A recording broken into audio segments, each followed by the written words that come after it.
Welcome to Mutual of Omaha's Wild Kingdom. I'm Peter Gross, co-host of the original Wild Kingdom with Marlin, Perkins, and Jim Fowler.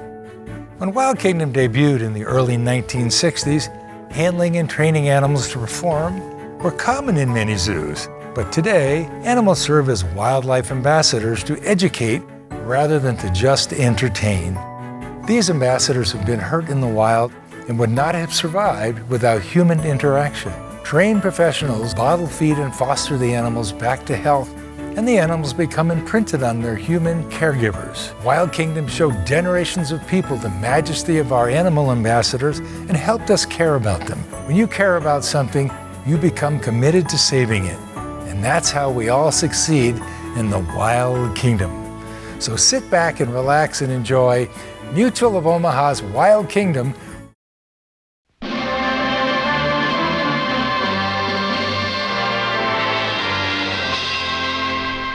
Mutual of Omaha's Wild Kingdom.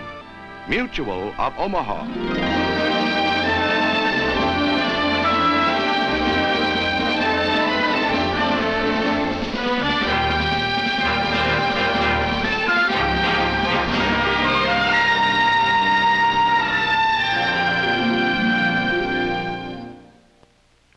Hello, welcome to Mutual of Omaha's Wild Kingdom. The largest creatures to roam the earth were dinosaurs. Millions of years ago, they dominated all other forms of life. But because they couldn't adapt to a changing world, they died out. Their closest relative on earth today is the crocodile. This young crocodile may not look like a relative of animals who once ruled the earth, but in another 50 years, he could grow to a length of almost 18 feet. Even now, he's large enough to take off a finger. Crocodiles are primitive creatures, but they're also the most intelligent members of the reptile family. With both brains and brawn, they've been able to survive unchanged for many thousands of years. Just as the lion rules the African bush, the crocodile is king of the African rivers and swamps. Here, all forms of wildlife are heavily concentrated. Consequently, the realm of the crocodile is always a stage for action and drama, especially here on the Lundi River in Rhodesia.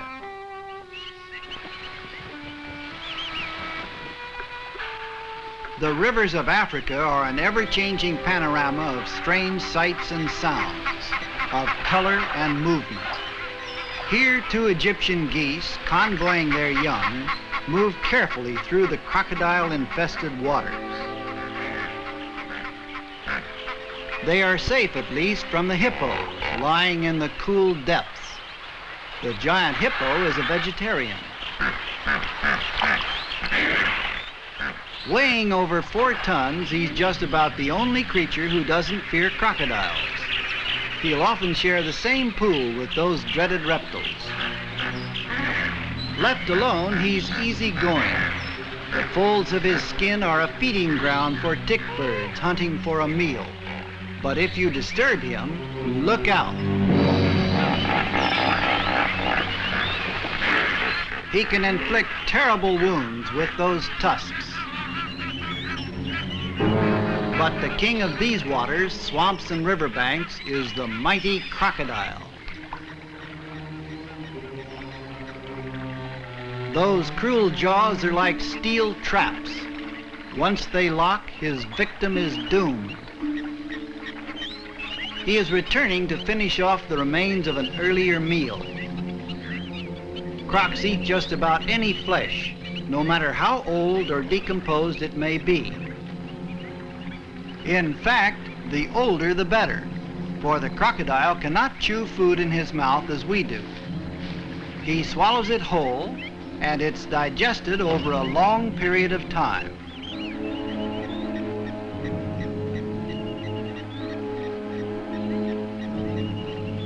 There are plenty of opportunities for filming here in crocodile country, but it's time to move on and explore more of this exciting land.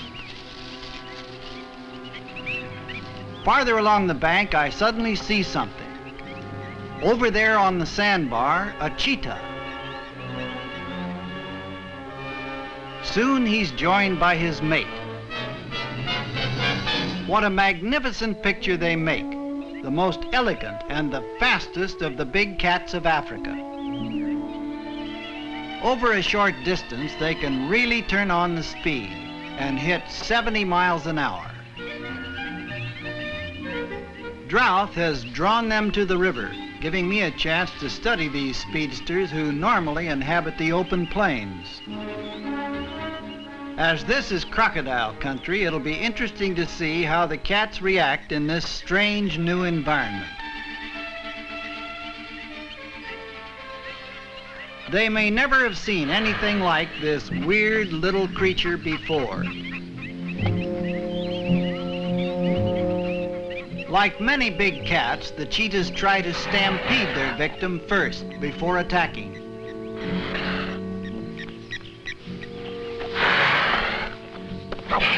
But crocs don't stampede easily.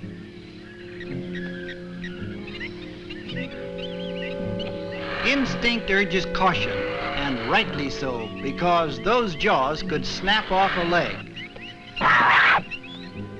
Now the cheetah's growing bolder. Perhaps hunger's overcoming caution. And the little croc just bides his time.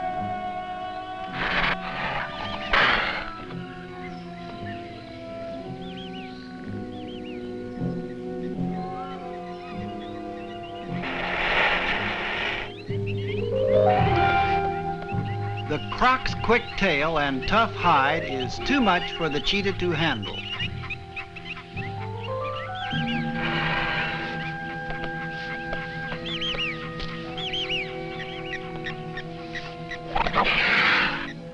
He's had enough and heads for the river, ignoring the snarling cats.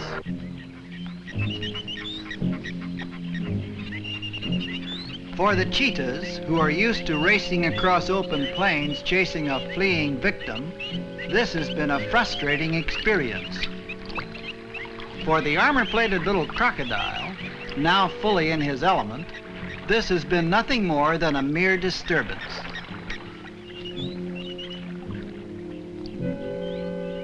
The cats have learned a lesson. Here in the waters, marshes, and along the riverbanks, the crocodile is indeed the king.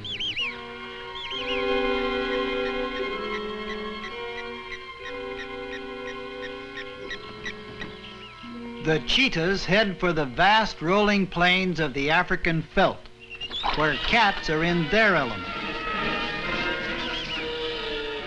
I'm so engrossed in the cats, I don't see a second crocodile, and we almost collide. There's another cat approaching, a caracal. Trouble is, it looks as if the second young croc, who's taking a leisurely stroll, is headed right across the caracal's path. The caracal's smaller than the cheetah, but this croc is also smaller than the first one. So we'll just see what happens.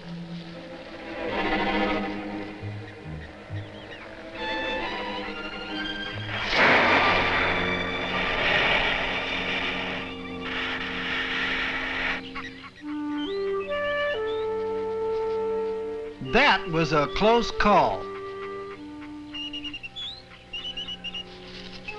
Now the cat's in luck. A plump young hare. This is more his meat. Predator and prey. The endless hunt for food continues in crocodile country.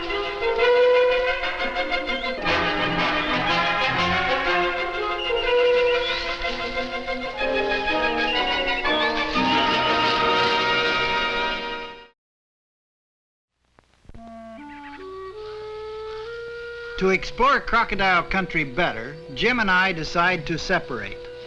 I'll move inland while he heads back to explore more of the Lundi River. There's a familiar figure, and this is a good position for some close-up photography. He's not disturbed by my presence. Suddenly, something catches his attention. Cheetahs at full speed after an impala.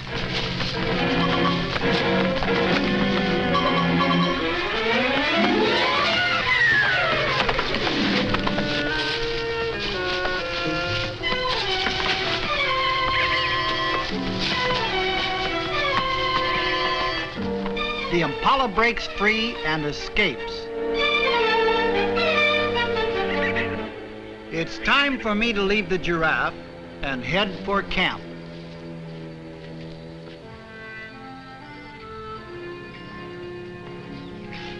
Exploring the riverbank, I soon make a most exciting discovery. The beautiful island of birds that I'd heard about. A most unusual rookery, where many cattle egrets are nesting. At first glance, there's nothing different about this place. Parents guarding their eggs. Others waiting patiently. Downy youngsters in the nest. There are also herons here, but that's not unusual. Many birds share nesting grounds. Sometimes there's friction, often among birds of the same species. What makes this island so unique is that below all this beauty lurks constant danger and death. On the ground hunts the vicious leguan lizard. Like the crocodile, the leguan is a reptile, but is more closely related to snakes than the crocodile. Also, it's much smaller than the croc, averaging about 3 feet long, and it wins no prize for beauty.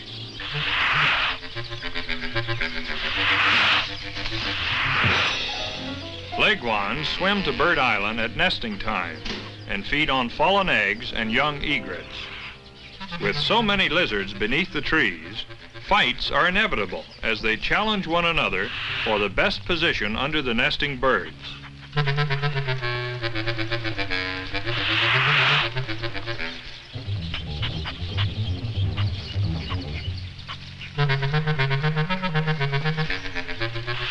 Driven from the better position, the smaller and more agile leguan prepares to attack a nest.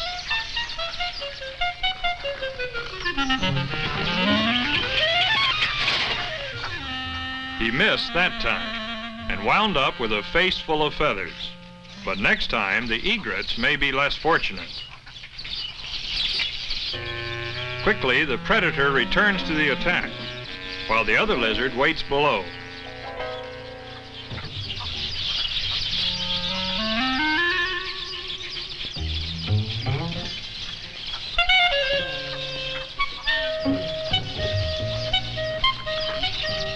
Cold eyes watch the raid on the egret's nest. The leguan's ready. His smaller companion has knocked the eggs down, and greedily the one below starts to devour them.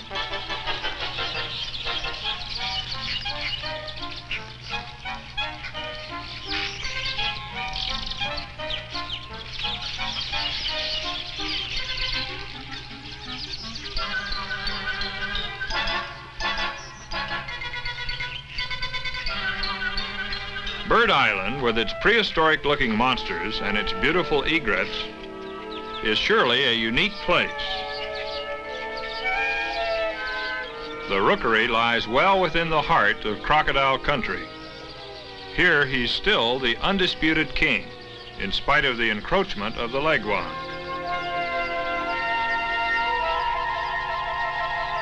Leguans won't tackle a crocodile. I wonder what this one is up to. It looks as if the crocodile has left her nest unguarded, and the wily lizard has found a gold mine.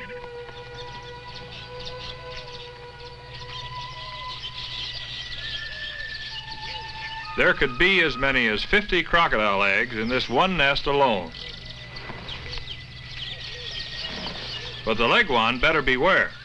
The female crocodile may return at any moment. As if sensing this, the egg stealer hurries off. But he'll be back, because here, his existence depends upon the eggs of the crocodile and the egrets of Bird Island.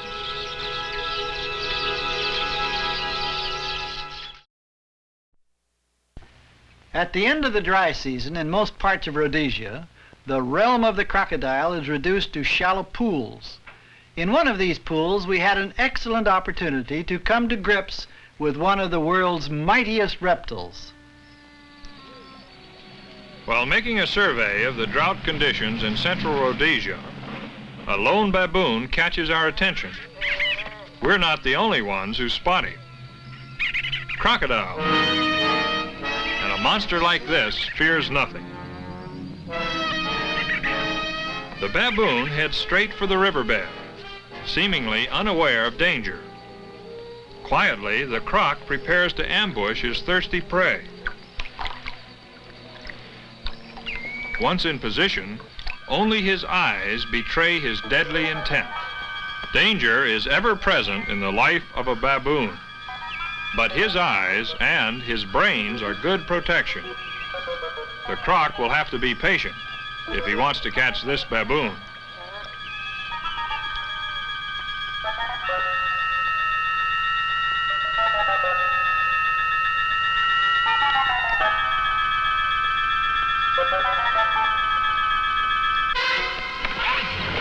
Too late. It's time to move if we're going to tag those crocs.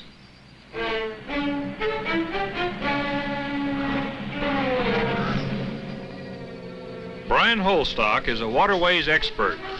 He knows crocodiles and is a good man to have along.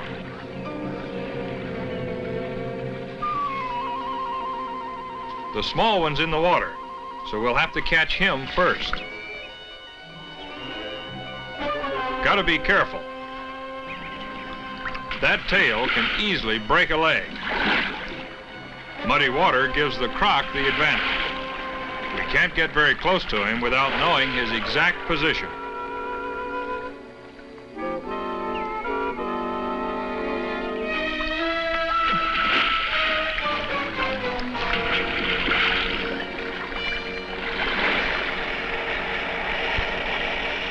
Now for the rope. He's faced just the wrong way to make it easy.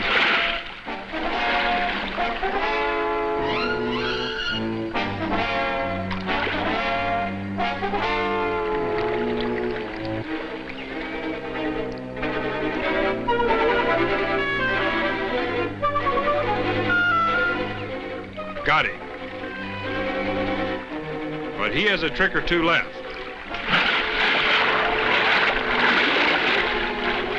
Even on land, he's lightning fast.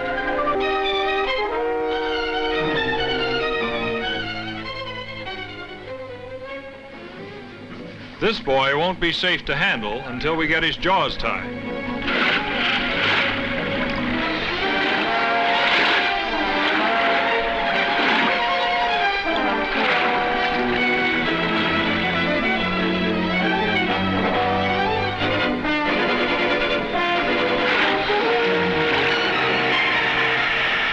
To use a second rope.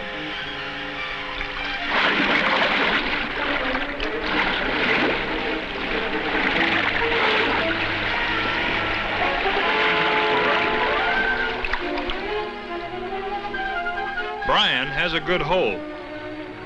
Once his jaws are tied, the croc seems to give up. But before we can catch the other one, we'll have to get this one well away from the water.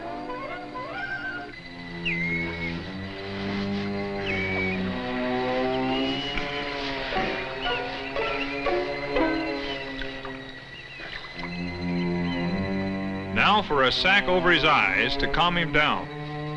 Sack or not, our guide, Cheetahs, doesn't trust Crocodile. I don't either. But a few more loops around his jaws and it'll be safe to leave him for a while.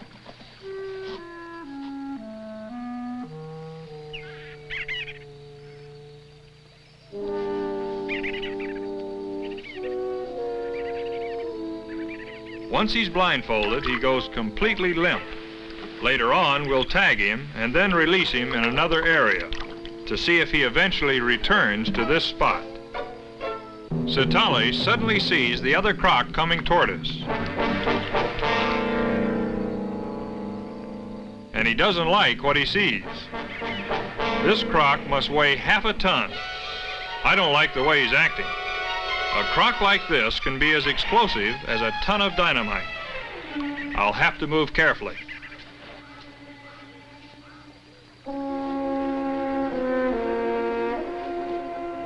He can easily rip off a leg with those jaws.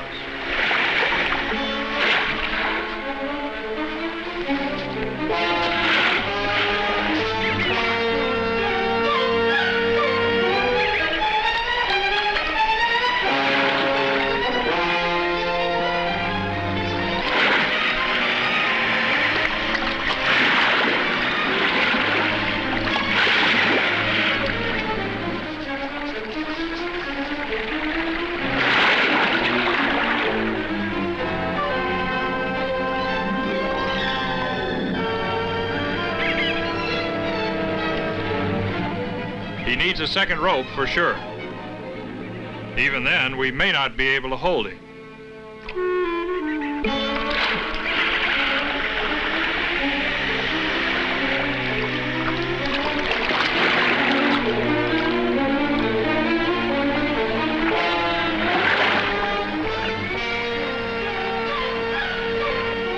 Now for the sack.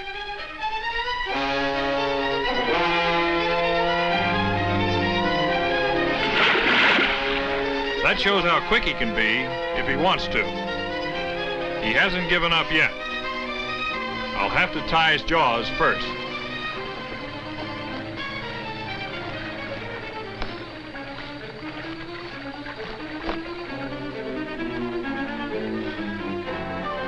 It's amazing to me that a croc of this size gives up as soon as he's tied.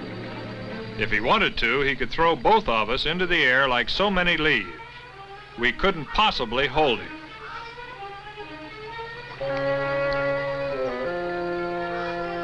Just in case, I'll tie on the sack. Satali agrees that he's too big to move, so we'll tag him right here. A metal tag clipped to the webbing between his toes will identify him for life. Later on, with the help of the tag, Rhodesian conservationists can determine his range and gain valuable information to help ensure his survival. Even now, because of illegal hunting, crocs of this size are getting rare.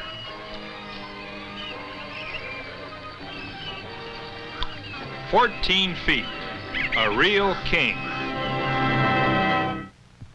After surviving millions of years, if the crocodile goes the way of dinosaurs, it will not be due to his own shortcomings. It will be because man values his hide. Fortunately, there is hope for his survival. Where hunters have exterminated the crocodile, rivers and river life have suffered. Channels once kept clear by crocodiles become clogged with debris. Vermin take over the river banks.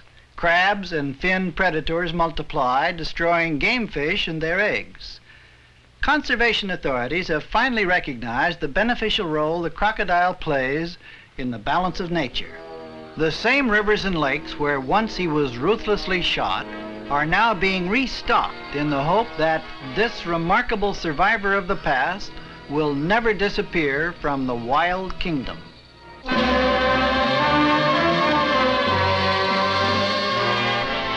Mutual of Omaha's Wild Kingdom.